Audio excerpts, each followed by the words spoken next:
everyone. Hold on, I'm going to move this.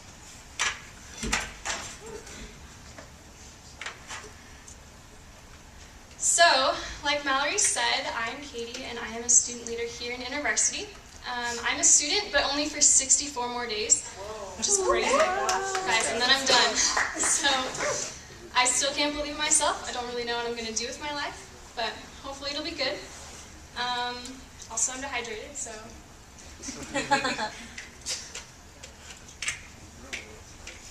So I've been a part of InterVarsity since my sophomore year, and I've been blessed beyond belief by this community and the people in it.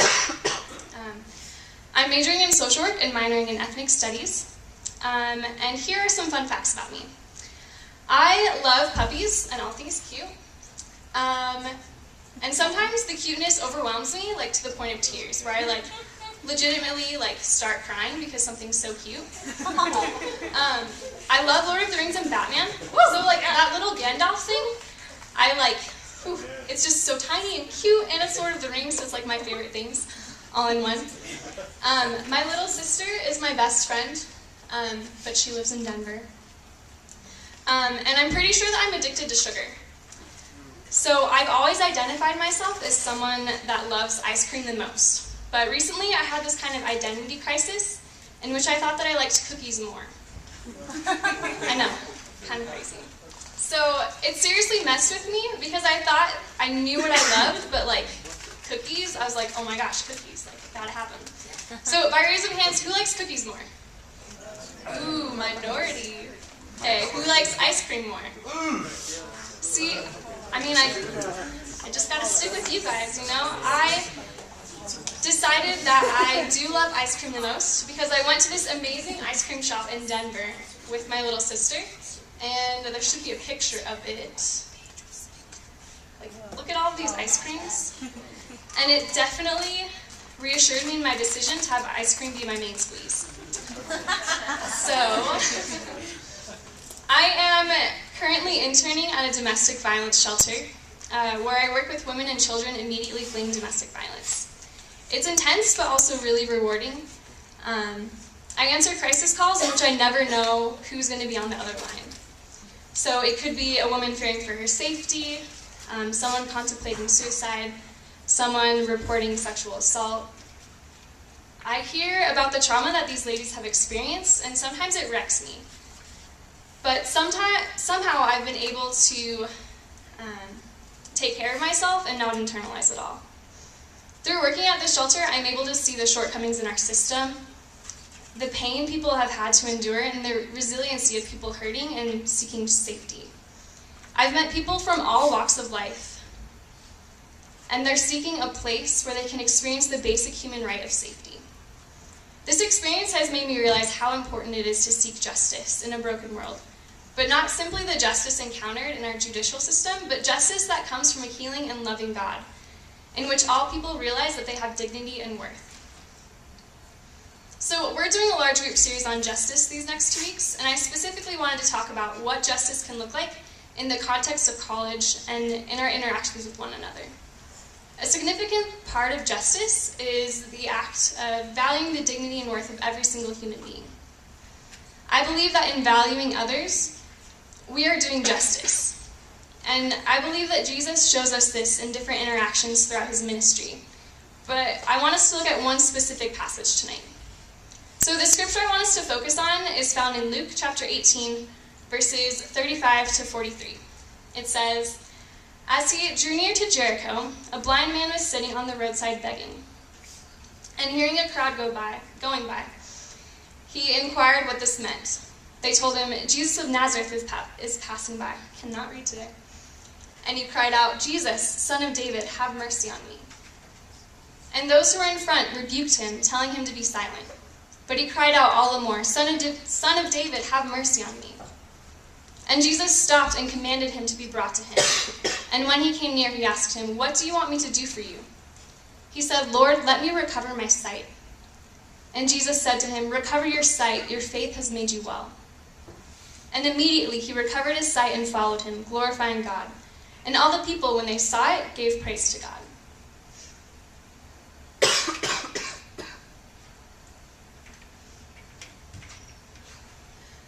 So, even though this passage seems self-explanatory, there's actually a lot happening here. I'll give you all a little background context to hopefully make us make more sense of this passage. So, Jesus is nearing the end of his ministry and has accomplished a lot in the past couple of years. Before this event takes place, in the past 18 chapters, he's healed multitudes of people, preached about God's kingdom being here on earth, and predicted his death. So as he's approaching Jericho and eventually Jerusalem, Jesus has a lot on his mind. Now, blind beggars were pretty common in those days and usually stayed in places where there was a lot of traffic and travelers. They belonged to some of the marginalized groups in society, people who were seen as taking up space and resources. While begging was normal in those days, the blind man's loud and insistent shouts were definitely not normal. And he wasn't asking Jesus for money. He was asking for something bigger. He was asking to be completely healed and changed. I want us to focus on the actions and responses of the 3 different people shown in this passage. I want us to be able to see how this passage relates to justice through recognizing the dignity and worth of all people. First, let's look at the blind man and how he acts throughout the passage. In the beginning, the blind man hears that something big is happening. A crowd is passing by, and he wants to know what's going on. Like every curious person, he asks about it. He hears that it's Jesus of Nazareth, the famous teacher that everyone's been talking about, the son of David. He calls out to Jesus in faith and expectancy, believing that Jesus will heal him. In looking at the blind man, we can model our beliefs and attitudes after his curiosity and questioning, and faith and expectancy. In order for justice to happen, we have to inquire and recognize that Jesus is here and with us. The blind man realized that he was in the presence of the one who'd been going throughout Judea, healing people, and he called out in courage to speak with Jesus. The blind man was aware that the power of Jesus was surrounding him, and he called it out, asking for some of that power to be shared with him. He faces rejection from the people that came in front of Jesus, but he didn't stay silent. In fact, it made him cry out even more. Another group of people shown in the passage are the people that came in front of Jesus that rebuked him, telling him to be silent. I personally think that we can often see this situation in our lives. People are crying out for attention to be brought to justice, but others are trying to make sure that they stay silent, whether that's individuals or society on a larger scale. Sometimes we ourselves stand in the way of justice, even if we don't mean to. We silence voices who are calling out to be heard, calling out for healing in their lives, families, communities. And it's painful to realize this. It's painful to recognize that sometimes we unintentionally oppress people. We silence others' voices in conversations and discussions by not letting them share opinions, ideas, or experiences. I do it too. Sometimes if I know someone is hurting and needs someone to talk to, I'll deliberately avoid that person because it's easier not to deal with it. It's easier not to deal with their problems and let it affect my life. But that's not the justice that Jesus imagines. That's not the justice that Jesus acts out in this interaction with the blind man. So now let's finally look at how Jesus interacts with the blind man in the passage. On his way to his final stop during his ministry, Jesus was stopped by this blind man calling out to him. Jesus had the opportunity to simply walk on past him and ignore his pleas. He had the opportunity to tell the blind man to stay silent, like the people walking in front of Jesus. But Jesus allowed the blind man to come into his space. More specifically, he commanded that the blind man be brought to him. That's a pretty intimate experience when someone clearly invites you into their space in order to interact with you. How many times do we ignore opportunities like this? How many times are we given the option to invite someone into our space and give away some of our time in order to be with someone and actually listen to them? I know that sometimes I hoard my time and claim it as my own and become frustrated when people try to take it away from me. But that's not what Jesus does here. After inviting the blind man into his space and time, Jesus was able to give him the life-giving attention that led to the blind man's healing. I believe that Jesus paid attention to the blind man because he valued the dignity and worth that the man inherently had. Jesus recognized that the blind man was made in the image of God and should be treated as such. In Genesis 1, verse 26 to 27, it says, "Then God said, 'Let us make man in our image, after our likeness, and let them have dominion over the fish of the sea, and over the birds of the heavens, and over the livestock, and over all the earth, and over every creeping thing that creeps on earth.' So God created man in his own image. In the image of God he created him. Male and female he created them." I don't know about you all, but this kind of blows my mind. Being made in the image of God is at the same time so exhilarating, but also really humbling. It's humbling because God created everyone in his image. Okay, yeah, I'm made in the image of God, that's cool, whatever. But that person, they're weird and obnoxious and different from me. And God has to be, I don't know, more like normal than that person. Well, sorry to burst your bubble, but yes, they're made in the image of God too. And I have to remind myself daily that this God who I choose to follow has created all people in his image. No returns, no exchanges, no exceptions, everyone. To be honest, I struggle with this too. There are always going to be those people who annoy me and who I just don't get or understand. Those people who push my buttons to no end, or I don't know if they seriously just said that. Those people who come from different backgrounds and have had different experiences from me. But they are made in the image of God. Not just the holy people, not just the people who do good, not just people you get along with or who share the same beliefs as you or who are similar to you, everyone. Okay, cool, Katie, you may be thinking, but what does this mean? What does this look like and how do I do it? We use this knowledge and awareness, and we use it to advance the position of others and to fight for justice in the world. We listen when people are calling out for healing and fight for justice in the world, and we come alongside them. We treat every single person with dignity and worth, regardless of gender, race, ethnicity, ability or disability, sexuality, income, whether or not they have a place to live, whether or not they're socially awkward, culture, language, whatever.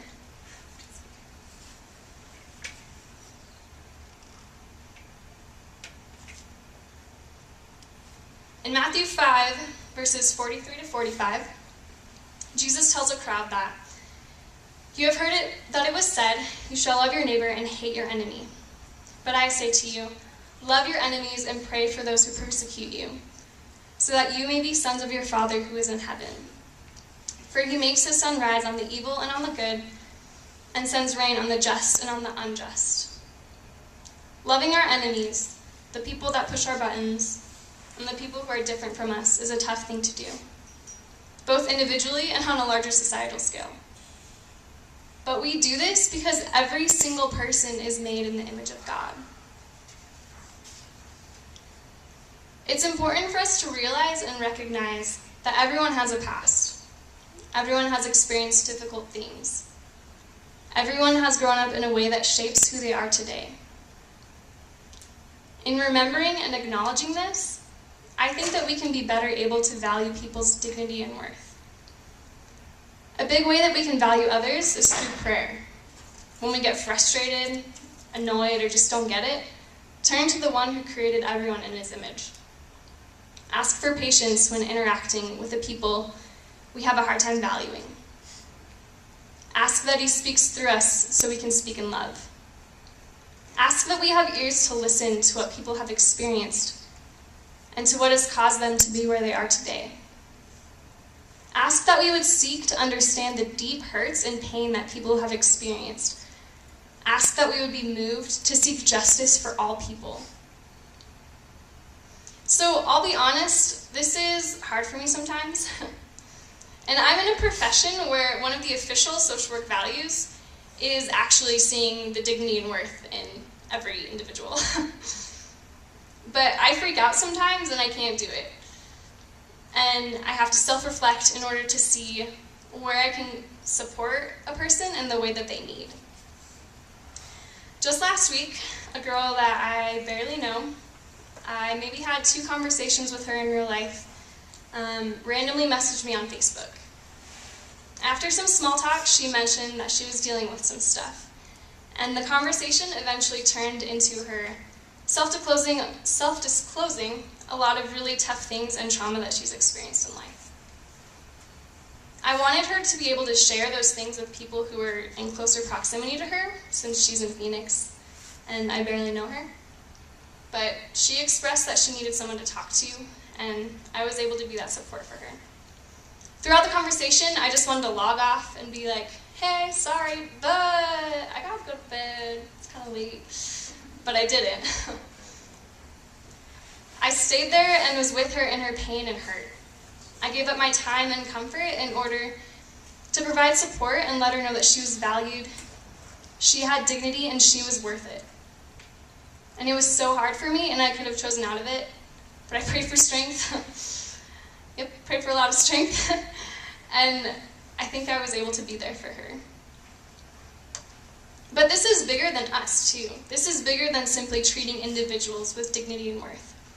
This is also about seeking justice on our campus and in our community by treating entire groups of people with dignity and worth. I believe that we are all called to bring justice to our campus and our community by treating people with this dignity and worth. And in the same way that Jesus recognizes the blind man's needs and invites him into his space and time, we are called to do the same. What are the groups on campus or places where you feel like justice isn't happening? What are the voices that are calling out for justice and healing, but are being silenced like the blind man? We have the ability to partner with different groups on campus and in our community. Whether that be by signing petitions, attending events, going to marches, or attending meetings, we have the opportunity to stop and listen to those who are calling out for justice and walk with them in solidarity.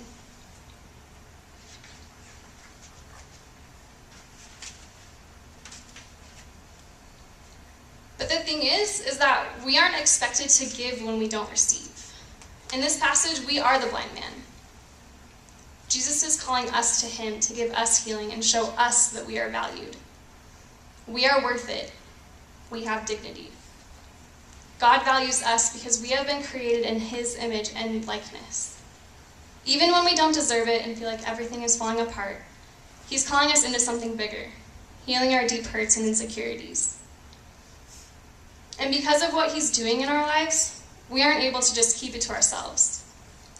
In the passage it says, and immediately he recovered his sight and followed Jesus, glorifying God, and all the people, when they saw it, gave praise to God. Because of the dignity and worth that Jesus sees in us, we are then able to see it in others. This is a kind of justice that we can seek in our interactions with people every day. Sarah, if you want to come up, wherever you are. I don't want justice to be something that we just talk about. I want us to actually do it and work towards seeing the dignity and worth in others and ourselves. So we're going to pass out index cards. They're on the sides.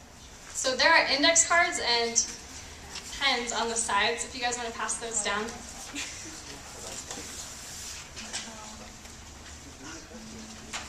And I want us to spend some time in self-reflection. Spend a couple minutes thinking about what is standing on the way of you receiving Jesus' love and worth. What is stopping you from calling out to Jesus like the blind man and asking for complete healing and restoration in your life?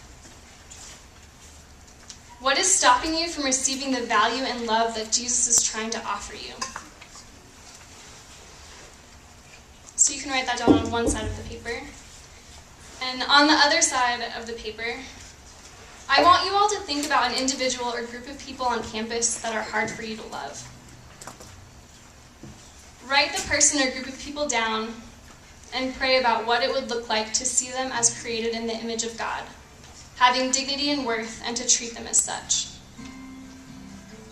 I don't want this to be something you just think about tonight.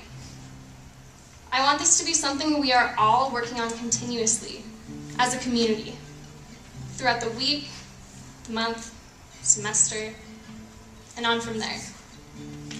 I want valuing the dignity and worth of other people to become a natural reflex and response to situations, in the same way that it was for Jesus. If you feel comfortable, share with the people around you and pray with one another for the things you wrote down. In the back, there will be a couple people available to pray with you during this time of reflection, in case you need some support or some extra loving. And I'm going to come back up in a couple minutes and pray, and then we'll spend some more time in worship.